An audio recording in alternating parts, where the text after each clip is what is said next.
ఓం నమో వెంకటేశాయ. అందరికీ నమస్కారం. ప్రణవ మంత్రం ఛానల్కు స్వాగతం.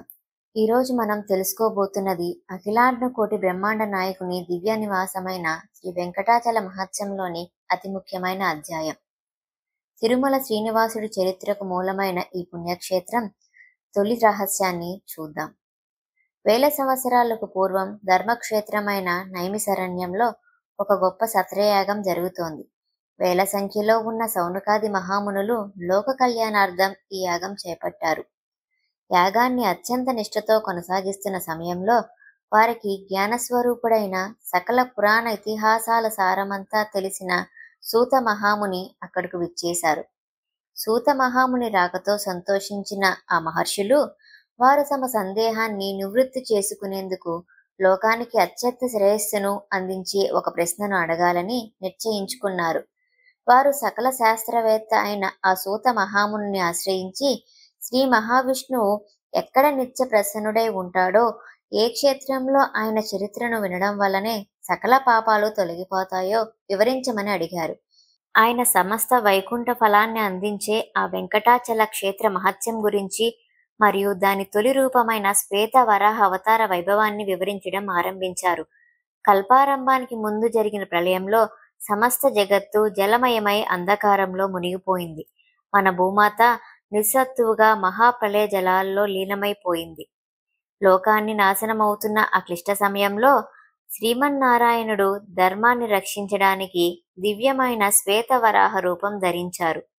ఆయన ప్రళయ జలాల్లోకి మునిగి భూదేవిని తన దంతాగ్రాలపై మోసి పైకు తీసుకొచ్చి సృష్టిని పునరుద్ధరించారు. ఆ సమయంలో లోకకంటకుడైన హిరణ్యాక్షుని సంహరించి ధర్మాన్ని సుస్థిరం చేశారు. దరిత్రిని రక్షించిన తరువాత ఆ లీలామానుష విగ్రహుడైన శ్రీహరికి ఈ భూమిపై తన నిత్య సాన్నిధ్యాన్ని, నివాస స్థానాన్ని ఏర్పరచుకోవాలని బలమైన సంకల్పం కలిగింది. ఆ నివాసం భక్తులకు సదా సులభంగా అందుబాటులో ఉండాలని భావించారు. ఆ సంకల్పంతోనే ఆయన తన ప్రియ వాహనమైన గరుడుని పిలిచి ఒక ఆజ్ఞ ఇచ్చారు. ఆ ఆజ్ఞ ప్రకారం గరుడు వైకుంఠం వెళ్లి దేవతల గానంతో రత్నాలతో మెరిసే నారాయణగిరి అనే దివ్య పర్వతాన్ని తీసుకుని సువర్ణముఖి నదికి ఉత్తరాన ప్రతిష్ఠించారు. అలా శ్రీ శ్వేతవరాహస్వామి ఆ పర్వతాన్ని తన నివాసంగా స్వీకరించి స్వామి పుష్కరిణికి పశ్చిమ దిశలో స్థిరపడ్డారు. తరువాత కాలంలో అదే కొండపై అదే పవిత్ర క్షేత్రంలో మనందరినీ రక్షించడానికి శ్రీనివాసుడు శంఖ చక్రధారి అయి అవతరించారు. ఈ విధంగా తిరుమల క్షేత్రం యొక్క పునాది వరాహ అవతారంతో ముడిపడి ఉంది. ఆయనే ఈ పర్వతానికి ఆది యజమాని. ఆయనే ఇక్కడ తొలి ఆరాధ్య దైవం. అందుకే యుగాలు మారినా నేటికి ఆ పవిత్ర సాంప్రదాయం కొనసాగుతోంది.